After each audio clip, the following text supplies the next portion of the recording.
राजधानी दिल्ली में 11 दिसंबर से खेलो इंडिया पैरा गेम्स की शुरुआत होने वाली है, लेकिन उससे पहले खेलो इंडिया पैरा गेम्स के लोगो को लॉन्च किया गया। इन खेलों में पैरा गेम्स में 32 राज्यों और केंद्र शासित प्रदेशों के लगभग 1350 से ज्यादा एथलीट हिस्सा लेंगे। इस दौरान खेल मंत्री अनुराग ठाकुर ने खेलो इंडिया पैरा गेम्स के लोगो और शुभंकर का लॉन्च किया गया, जिसमें ओलंपिक पदक विजेता Yogeshwar Dutt, para table tennis खिलाड़ी भाविना पटेल, हॉकी खिलाड़ी और कोच रानी रामपाल सहित कई खिलाड़ी शामिल हुए।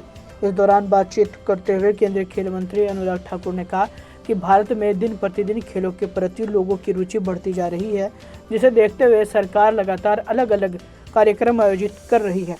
वहीं पैरा खेलो इंडिया गेम्स के द्वारा पैरा खिलाड़ियों को एक अच्छा प्लेटफॉर्म मिलेगा और आने वाले दिनों में वे और अच्छा प्रदर्शन कर सकेंगे। खेलो इंडिया एक योजना ही नहीं, अब जन आंदोलन बन गया है।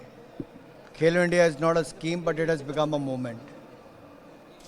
And if you look at the Khelo India versions of Khelo India Youth Games, University Games and Winter Games, it has given India thousands of athletes who have done well at the national, at the international level. और यही प्रयास हमारा है कि खेलो India के youth game, university games और winters game की तर्ज पे अब पैरा गेम्स शुरू किया जाए, ताकि पैरा एथलीट्स को एक नेशनल लेवल पर एक ऐसा बड़ा प्लेटफॉर्म मिले जहां वो प्रदर्शन कर सकें, प्रतिभा दिखा सकें और टॉप स्कीम का भाग बन सकें और अन्य अंतर्राष्ट्रीय टूर्नामेंट्स में पार्टिसिपेट करके world cup, world championship, Asian games जैसी और पैरालंपिक्स में भी देश के लिए मेडल जीत सकें। ये शुरुआत 11 दिसंबर से होगी और ये पहला एडिशन दिल्ली में ही किया जाएगा। लगभग 3000 खिलाड़ी, एथलीट और सपोर्ट स्टाफ इसमें पार्टिसिपेट करेगा।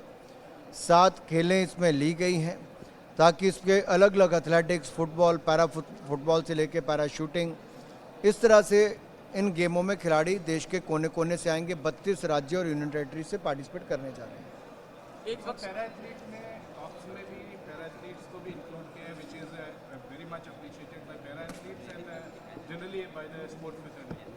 देखिए, मोदी जी ने जो सामान्य खिलाड़ी और स्पेशली एबल्ड जो हमारे पैरा एथलीट्स हैं, इनमें कोई अंतर नहीं समझा, ना योजनाओं में, ना सुविधाओं में और ना कैश अवार्ड्स में।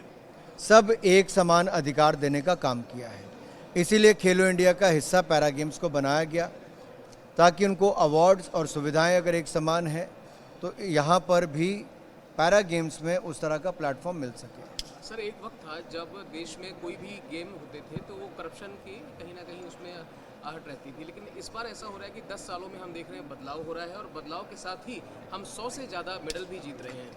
देखिए, खिलाड़ी हमारी वो ताकत है जो भारत की सॉफ्ट पावर को बढ़ाते हैं। भारत के बढ़ते कदमों को खेलों के क्षेत्र में दूसरे देशों में जाके तिरंगा फहराकर और हमारे राष्ट्रगान की धुन बजाकर वो मान सम्मान मिलता है जो शायद आपको वैसे ना मिले। इसलिए हर मेडल के साथ भारत के बढ़ते कदम दिखते हैं। तो खेलों में तो दूर दूर तक भ्रष्टाचार का कोई नाम ही नहीं होना चाहिए। यहाँ तो केवल सुविधाएं और सम्मान होना चाहिए।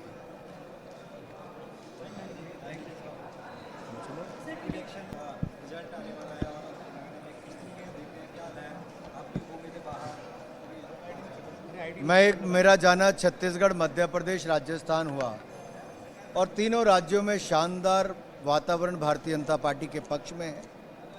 तेलंगाना में भी लोग विकल्प चाहते हैं। एक और वो भ्रष्ट कांग्रेस है जिसने देश को लूटा, दूसरी ओर भ्रष्ट बीआरएस है जिसने प्रदेश को लूटा।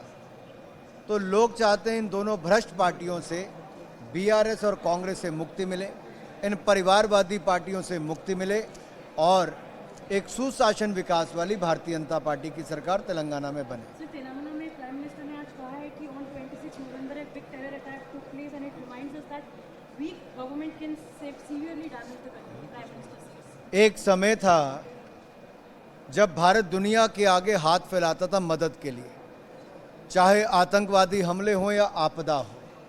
आज भारत मदद मांगने वाला नहीं, मददगार बना है।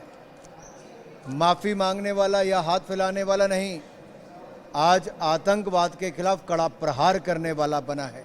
चाहे वो सर्जिकल स्ट्राइक हो या आतंकवाद के खिलाफ अंतर्राष्ट्रीय मंचों पर बात उठाने की।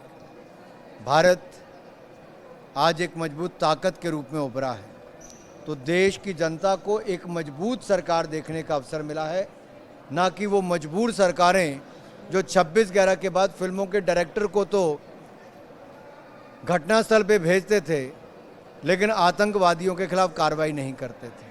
Sir, at Constitution Day, Prime Minister has said that it's our misfortune that First Amendment to Constitution curtailed freedom of speech. संविधान दिवस की मैं पहले बधाई देता हूं। बाबा साहब अंबेडकर का एक बहुत बड़ा योगदान भारत को डेमोक्रेसी और डेमोक्रेसी के अंदर संविधान जिसके अनुसार हम सब लोग काम करते हैं, देश चलता है। लेकिन कांग्रेस ने उस संविधान बनाने को वाले को ही कुचलने का काम किया। कांग्रेस ने कोई कसर नहीं छोड़ी बाबा साहब अंबेडकर को अपमानित, प्रताड़ित और पार्टी से बाहर करने के लिए। दूसरी ओर भारतीय जनता पार्टी ने अटल जी के समय से लेकर मोदी जी के समय तक बाबा साहब अंबेडकर के लिए जहां एक और पंच तीर्थ बनाने का काम किया है, इन पांचों स्थानों पर भवनों का निर्माण, म्यूजियम का निर्माण और बाबा साहब अंबेडकर के योगदान के प्रति लोगों को जागरूक करने का काम किया।